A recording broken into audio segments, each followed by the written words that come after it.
ഞങ്ങളുടെ രക്തമെന്ന് പറയുന്നത് ക്ഷത്രിയ രക്തമാ. അങ്ങനെ പറഞ്ഞു കൊടുക്കണം രമണ. അതുകൊണ്ട് എനിക്ക് വേണ്ടി രമണൻ ഗോദായിലേക്ക് ഇറങ്ങുന്നതാണ്. ഇവൻ പോയാ വീഴൂ, ഞാൻ വീഴ്ത്തും. ഓക്കെ,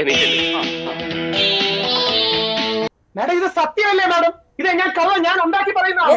ഇവൻ പറയുന്നത് വിശ്വസിക്കരുത്. ഇവൻ ഭക്ഷണം കഴിക്കാനും കള്ളം പറയാനും മാത്രമാണ് വാതുറക്കുന്നത്. ഇത് കേട്ടതൊന്നും ഞാൻ ഉണ്ടാക്കി പറയുന്നതാണ്. ഇത് സത്യമല്ലേ? ഞാൻ ഉണ്ടാക്കി പറയുന്നതാണ്.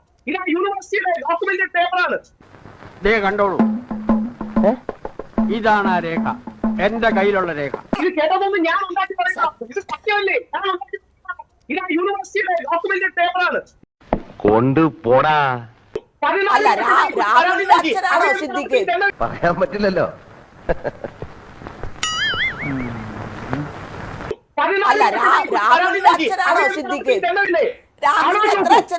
അച്ഛനെ കാണണം എന്ന് പറഞ്ഞ് വാശി പിടിച്ചിട്ട് കരയുമ്പോൾ പള്ളിയിൽ അച്ഛന്മാരെ കാട്ടിത്തന്ന് തൃപ്തിപ്പെടുത്തുമായിരുന്നു. മുകേഷ് അച്ഛൻ ആണെങ്കിൽ കുഴപ്പമൊന്നുമില്ലെങ്കിൽ അതെ, അല്ലെങ്കിൽ അല്ല. മെയിൽ ഷോവനിസത്തിന്റെ ഏറ്റവും പ്രധാനപ്പെട്ട കാര്യമാണ് ഒറ്റയെടുത്ത് സംസാരിക്കുന്നത്. നീ വിചാരിക്കുന്നത് പോലെയുള്ള ആ പോപ്പിയൊന്നുമല്ല ഞാൻ. എന്തൊരു കഷ്ടമാണ്. ഞാൻ ഈ പറഞ്ഞത് ഞാൻ ഉണ്ടാക്കിയ പരാതിയൊന്നുമല്ലോ. ഒരു ഫാക്ട് ഫൈൻഡിംഗ് കമ്മീഷൻ നടത്തിയ കാര്യമല്ലേ? ഓരോരോ പട്ടിത്തീട്ടങ്ങളെ ഒരു രാജ്യത്തുനിന്ന് പുറത്താക്കിയ വ്യക്തിയാണ്. ചൈന രാജ്യത്തുനിന്ന് ഈ വ്യക്തിയെ പുറത്താക്കിയതാണ്.